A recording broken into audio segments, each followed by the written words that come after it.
We've got another sports card buying, selling platform. Topps apologizes for a pretty big snafu. Let's talk about this Saints-Bucs game quickly. Stick around.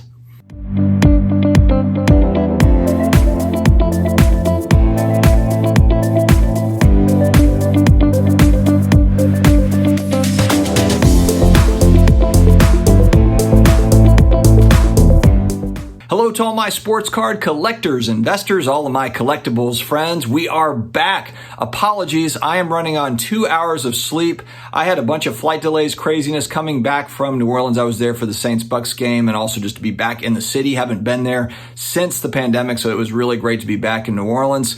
But I am running on fumes. So I wrote up 5 or 6 different videos, kind of my notes, my outlines for a bunch of videos this week. So I got some stuff done while I was in the airport, but I literally slept in the airport last night.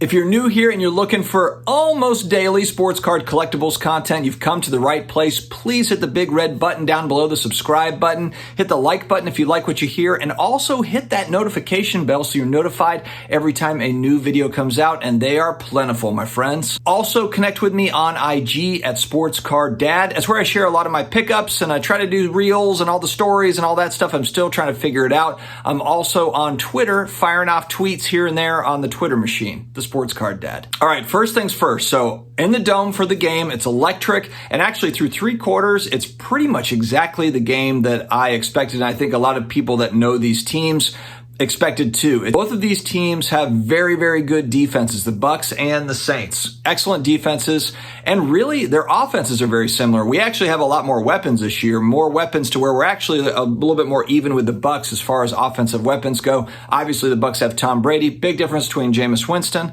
and we will get into that. There was some pretty awful officiating, but where the big time turning point happened is the part that made the news. It was the scrum at the end of the third quarter, or maybe it was beginning of the fourth. But anyway, Tom Brady threw an incompletion to the right side of the field. I was watching it live, so I get to see all this up close. It felt like 5 minutes. Of course, it all happened within like 30 seconds. Tom Brady, frustrated that didn't get the flag that he wanted, really walks 20 yards downfield, jarring at the refs, jarring at the Saints players. They're going back and forth. Marshon Lattimore says something to Tom Brady. No contact, just talking trash, because that's what these teams do. Leonard Fournette runs up and makes contact with Marshon Lattimore. Marshon Lattimore pushes back. And then cheap shot artist Mike Evans, doing what he always does, comes running from the sideline and takes a shot at Marshon Lattimore, which of course is what got him suspended for next week's game. Frankly, with it being the second time, it should have been like 5 games. I'm kidding. Sort of. And then why the hell is Bruce Arians on the sideline jawing? Did nobody tell Bruce Arians that he doesn't coach the team anymore? Get up to the box. You're no longer on the sideline. You're not needed down there.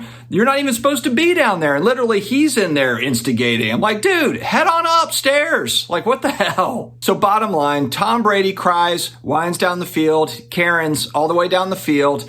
Mike Evans, it's like that whole meme of nobody does anything. And then Mike Evans comes in, I'm protecting my quarterback from nothing, because they were just talking trash, because that's what these teams do. That's what football teams do with each other.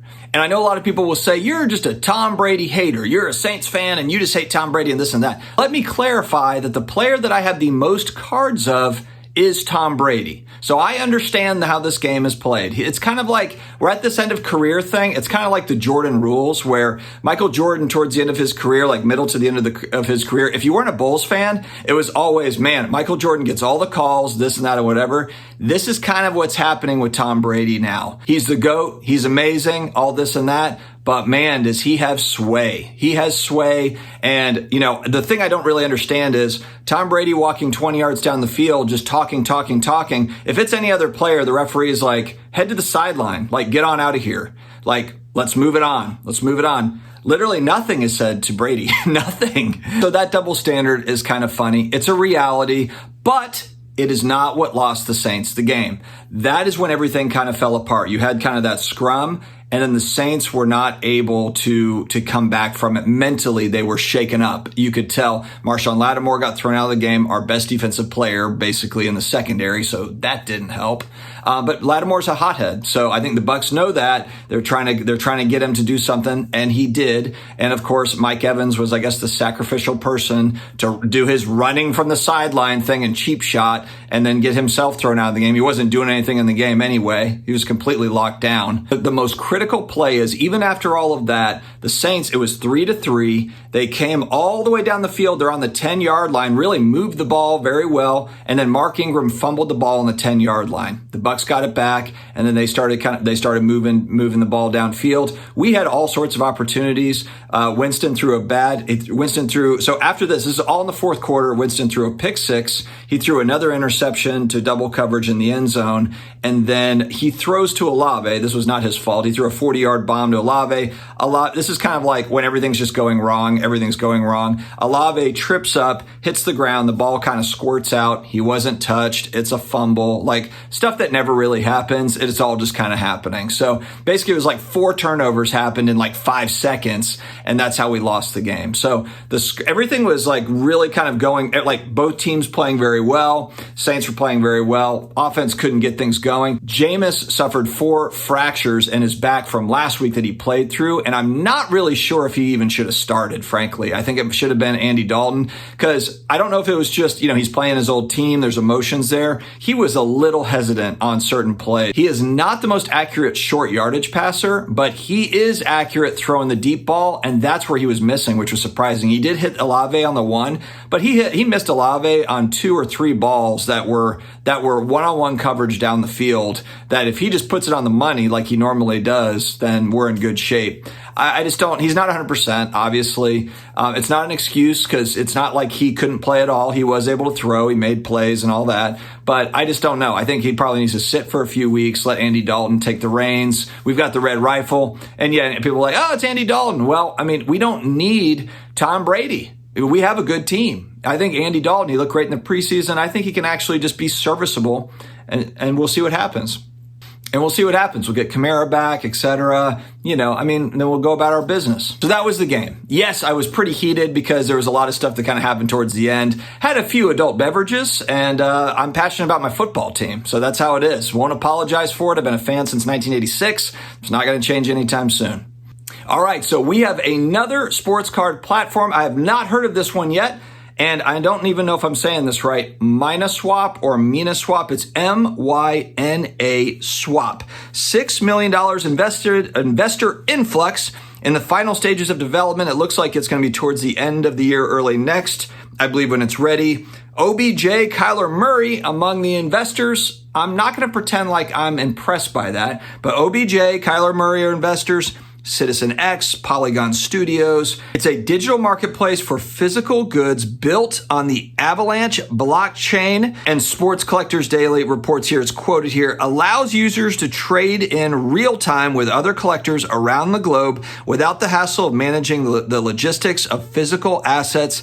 Assets will be tokenized. So this is kind of crypto meets sports cards or other collectibles is what I'm hearing. The thing is that first off, any new company in this space is going to get torn to shreds by people in the space just because it's brand new. Forget anything else. Just going to get torn to shreds.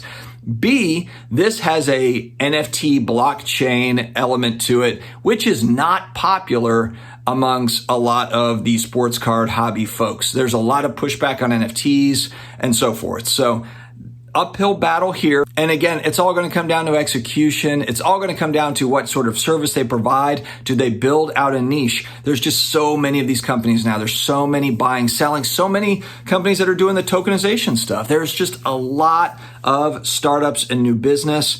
There's just a lot of stuff. So again, wish them well. I don't know anything really much about them other than what I'm saying here. So we will just have to see. But man, it is getting to be a crowded space. I'm just wondering if just some of these are a little bit too late to the game, late to the party. Speaking to this actual point, MySlabs and Alt both have new integrations with eBay to where you can kind of simultaneously post on MySlabs and eBay, and then also Alt and eBay. I think this is actually kind of smart because whether you like or dislike eBay, a lot of people call it Feebay. But look, here's the reality. They are still the most recognized, the most reliable selling platform, the largest. If you want to get the most eyes, etc., eBay is still it. So you've got to be working with eBay in some capacity. And eBay's really been investing like crazy with the vault, with, they're trying to compete with whatnot, with their eBay lives and different things. I mean, eBay's not going away. They're ramping up. So I think it's smart for some of these smaller platforms, newer platforms like an Alt or a MySlabs to integrate with eBay, try to work as a team, because eBay is not going anywhere. Nobody's taking over eBay anytime soon. Lastly, we've got Topps apologizing for 2022 Topps Chrome snafu. Pretty big mistake, honestly. So basically what happened is there are, of course, exciting rookies like Julio Rodriguez, for example, that people are looking for in the Topps Chrome hobby boxes, and they just can't find them. We're watching all these breaks. We can't find any of the juicy stuff. Well, Topps has just come out and said, oops, we forgot to include the juicy stuff in the hobby box. So it's not that everyone opening boxes is crazy. It's that it was a manufacturing error. It just didn't make it in. It didn't make it into the products. And so they're trying to figure this out now. They've got a solution of silver packs that are going to go out that have 2 cards. They're going to basically put these short printed rookies in, mix them in with these silver packs and get them out to consumers. And again, I think I've seen some other speculation on this. The hard part is that a lot of people are buying this stuff secondhand, third hand, fourth hand. It's on the secondary market. You're buying at a card show. You're getting your cards through a break, or something. And so that's where that gets kind of tricky, because it's not as if everyone just went out and bought a hobby box, and the stuff isn't cheap. I mean, actually, for today's standards, a hobby box, I just looked, $299, which, and again, they might have printed it to oblivion, $299, and then for a jumbo hobby box, $550. The product is not cheap at all. And so to not have those hits in there, those short printed rookies, is a big problem. So I guess good on Topps for coming out and saying like, oh crap, we totally missed this. Because if they hadn't done that and then it was found out later, that would be an absolute disaster. Probably not something that Michael Rubin and Fanatics would want to deal with at all. And I'm sure he was probably like, get out in front of this as quickly as possible and explain what happened so that we can sort this out. He doesn't strike me as a guy that's going to say like, let's just sweep it under the rug and, next week there'll be some different news and people will forget. No, they won't. They won't forget. And Fanatics being kind of that new player, that new, the new kind of conglomerate coming in, they don't want that. They don't want that sort of press. So Topps trying to make it right, and then we'll just have to see how that goes. I'm sure there's going to be stories of like, cool, they did make it right for me. And then there's going to be stories of like, I got completely hosed on this. It's just kind of the way things work. Guys, thank you very much for joining me again today for another video. Apologies, I've gone a couple days without a video, but I have been trying to get home, but I've made it. So have an amazing rest of your day. Stay healthy, stay awesome, and I will talk to you again later.